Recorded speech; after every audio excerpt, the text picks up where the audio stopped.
Everyone ready to dive into some more fascinating corners of history. Always excited to see what we uncover next. This time, we're taking a deep dive into the world of Titanic conspiracy theories. Yes, the Titanic. Yeah, even over a century later. It still manages to capture our imaginations, doesn't it? It really does. And, maybe because the scale of the tragedy it naturally lends itself to these big what-if questions. Right, like a mystery begging for an explanation beyond the official story. Exactly. So we're diving headfirst into an article titled The Craziest Titanic Conspiracy Theories Explained. Oh, I'm intrigued already. Me too, ready to separate fact from fiction. Absolutely, let's set sail. Okay, so imagine this. What if the Titanic sinking wasn't an accident at all, Here we go. but a carefully orchestrated act of sabotage? I know where this is going. J.P. Morgan. You got it. The theory claims that, the millionaire banker himself planned the whole thing. Eliminating his rivals, consolidating his power, classic conspiracy theory stuff. Right. And the theory points to this. Morgan was actually booked on the Titanic's maiden voyage, Oh, I didn't know that. but he conveniently canceled at the last minute. Suspicious. Very. But like with many good conspiracy theories, the closer you look, the more holes you tend to find. So spill the tea, what doesn't add up? For starters, the evidence linking Morgan to any kind of sabotage, it's basically non-existent. Yeah, sinking an entire ship to take out your business rivals. It's a bit extreme. To say the least, and historically speaking, the idea that those businessmen were opposing Morgan's Federal Reserve plans, well, it's not exactly accurate. So no smoking gun, no clear motive. But still, it makes you wonder. Of course. Conspiracy theories often tap into that fear of powerful figures operating in the shadows, pulling the strings. Makes you think twice about who's really in control, right? Right, but sometimes those shadows are just that, shadows, with no real substance behind them. Okay, then let's move on to a theory with a little less shadow and a little more, ship. Okay, I'm all ears. What if I told you the Titanic never actually sank?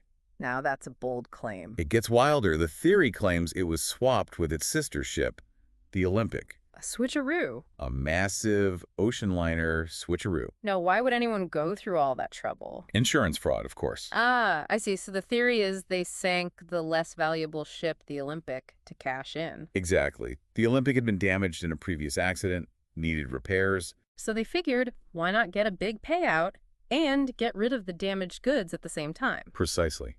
Sounds almost plausible, until you remember we're talking about two of the largest ships ever built. Yeah, swapping those isn't exactly like switching out a couple of rowboats. Right. The logistics would be insane. Plus, think about all the people who worked on, traveled on, or even just saw those ships. Someone would have noticed. You'd think. And financially speaking, the Titanic's insurance payout wouldn't have even covered the Olympic's loss. So not only impractical, but a bad business decision. This theory is sinking faster than, Okay, but before we throw this one entirely overboard, I have to admit, there's a part of me that admires the audacity of it. I get it. The sheer scale of the deception. It's kind of impressive. Right, imagine trying to pull that off. It boggles the mind. It does make you wonder what lengths people would go to for a big enough payout. Speaking of going to great lengths, this next theory throws a little supernatural spice into the mix. Oh, I love a good ghost story, or in this case, a mummy story. You heard right. A cursed mummy, some believe, sealed the Titanic's fate from the start. Okay, now I need details. How does a mummy factor into the sinking of the Titanic? Well, it all revolves around a passenger named William Stead, a journalist, and, get this, a believer in the paranormal. Oh, interesting. So this Stead fellow, he was already primed to see the spooky side of things. Exactly, and he was convinced that a specific mummy brought back from Egypt was causing all sorts of bad luck. Wait, hold on. Was there actually a mummy on the Titanic? Not quite. The mummy in question never left the British Museum safe and sound on dry land. So no ancient curses in the cargo hold? Not this time. But Stead, he was convinced, even sharing tales of this mummy with other passengers, adding to that, pre-voyage jitters. I bet. Talk about spooky campfire stories, except you're on a giant, supposedly unsinkable ship. Right, and then, well, we know what happens next. The tragedy strikes, and suddenly Stead stories, they take on a whole new meaning. People looking for explanations, connections, anything to make sense of the unthinkable. It's human nature, right? We search for patterns, for meaning, even in the face of seemingly random events. Absolutely. So even though the mummy was hundreds of miles away, Just the story, the idea of a curse, it was enough to fuel the theory. The power of suggestion, especially when tied to a disaster as massive as the Titanic. Speaking of Titanic theories, are you ready for another one? Always hit me with it. All right, this one's a bit more grounded, less supernatural, but just as fascinating. Okay, I'm intrigued. What if I told you there was a fire on board the Titanic? A fire?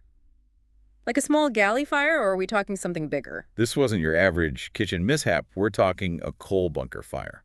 Whoa, now that's serious business. And it had been burning for days in the lead up to the collision. Really? So this fire, it was no secret to the crew? Not at all. And the theory claims that's where things get interesting. Because this fire, it added another layer of pressure. You mean on top of navigating through icy waters? Exactly. Imagine the pressure they must have felt of fire raging below deck, the promise of New York just over the horizon. It's a recipe for disaster, isn't it? And if they pushed the ship too hard trying to outrun the fire, well... Exactly. They might have inadvertently steered it right into harm's way. So is there any truth to this fire theory? Was there really a fire on board? There's definitely smoke to this story.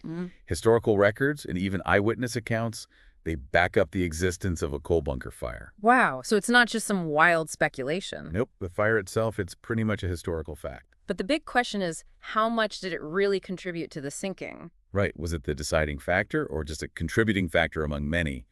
That's where historians are still debating. It's like a giant puzzle, trying to piece together all these different factors, the fire, the speed, the iceberg, the lack of lifeboats. And of course, the human element, the decisions made or not made that ultimately sealed the Titanic's fate.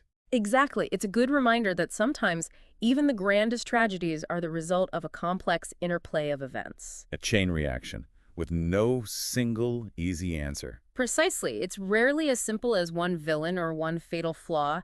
History is full of these what-ifs, these sliding door moments. And speaking of what-ifs, remember our friend J.P. Morgan, the supposed mastermind behind the Titanic sinking. How could I forget? What did he supposedly do this time? Rig the lifeboats with explosives? This one's a bit more out there, even for our deep dive. I'm almost afraid to ask, but do tell. Okay, so buckle up. Some people believe that Morgan didn't actually die on the Titanic. Wait, he wasn't even on board. Remember, last-minute cancellation. Exactly, and that's where the theory takes a turn, because some believe that cancellation, it wasn't just a change of plans, it was all part of a grand scheme. To fake his own death. Now, why would a millionaire banker do that? To escape the pressures of wealth, of course. So he just decided to disappear, start a new life. And what about his fortune, his empire? Left it all behind, or so the theory goes. Okay, that's a pretty big leap, even for a conspiracy theory. Right, but some point to Morgan's, let's say, eccentric side as evidence. Eccentric how? Did he collect rubber ducks or something? He was a huge art collector, known for his, let's just say, unique taste. So the theory claims he faked his death to pursue his artistic passion. Precisely. Traded Wall Street for watercolors or something like that. Now that's an image. Yeah. J.P. Morgan, the struggling artist hawking his wares on a Parisian street corner. That's a funny thought, isn't it? But the reality is there's zero evidence to support any of it. But it does play into that fantasy of escaping it all, right? Shedding your old life for a chance at something new. Absolutely. It's like the ultimate escape fantasy, except instead of a tropical island, it's a world of art galleries and bohemian cafes. And hey, who hasn't fantasized about leaving it all behind sometimes? Especially when Monday morning rolls around. Right, but in Morgan's case, it seems like the simpler explanation that he just changed his travel plans is probably the right one. Agreed. But hey, a little harmless speculation never hurt anyone, right? As long as we don't start taking it too seriously. So, what other Titanic tales await us in the depths of conspiracy theories? Well, we've covered a lot of ground here, haven't we? From J.P. Morgan's secret plot to cursed mummies, it seems like the Titanic story is, well, it's practically overflowing with these conspiracy theories. It really is, and, makes you wonder why. Why are we still so drawn to these alternative explanations, these whispers of what-ifs, over a century after the Titanic sank? It's a good question, right? What is it about this one event that continues to capture our imaginations and fuel so much speculation? Well, I think part of it has to do with the sheer scale of the tragedy, the Titanic. It was more than just a ship. It was a symbol of human ingenuity, of progress, of luxury. Right, the ship of dreams. And for it to sink on its maiden voyage, no less, it felt almost unthinkable. Exactly. And that sense of shock, that disbelief, it creates a sort of void. And into that void rush all sorts of questions, doubts, alternative explanations. So it's like we're trying to fill in the blanks to make sense of something that feels almost too big, too tragic to comprehend. Precisely.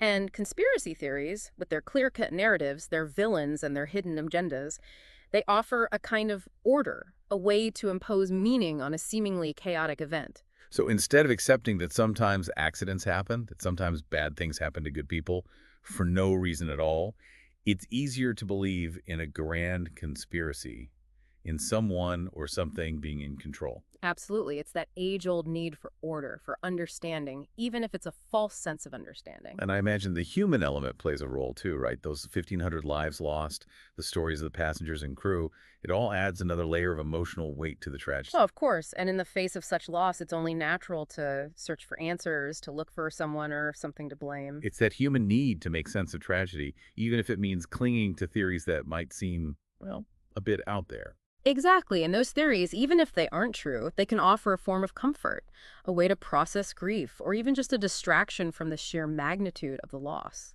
It's a reminder that history isn't just about facts and dates. It's about people, their stories, and the way we grapple with the past, even the painful parts. Beautifully said. And maybe by exploring these conspiracy theories, by understanding the human need that fuels them, we can gain a deeper appreciation for the complexity of history and of ourselves. So as we resurface from this deep dive into Titanic conspiracy theories, what's the takeaway? What should our listeners keep in mind as they navigate these murky waters of speculation? I'd say approach these theories with a healthy dose of curiosity, but don't forget your critical thinking skills. Ask questions, consider the evidence, and remember, the most compelling story isn't always the true one, and the truth itself can be far more nuanced and fascinating than any conspiracy theory. Well said. We've journeyed from the depths of coal bunker fires to the heights of millionaire art forgery, all in the name of unraveling the enduring mysteries of the Titanic. And while we may never have all the answers, one thing's for sure, the Titanic continues to fascinate us, challenge us, and remind us of the power and the fragility of human ambition. And on that note, we'll wrap up this deep dive into the world of Titanic conspiracy theories. Until next time, thanks for listening and keep exploring.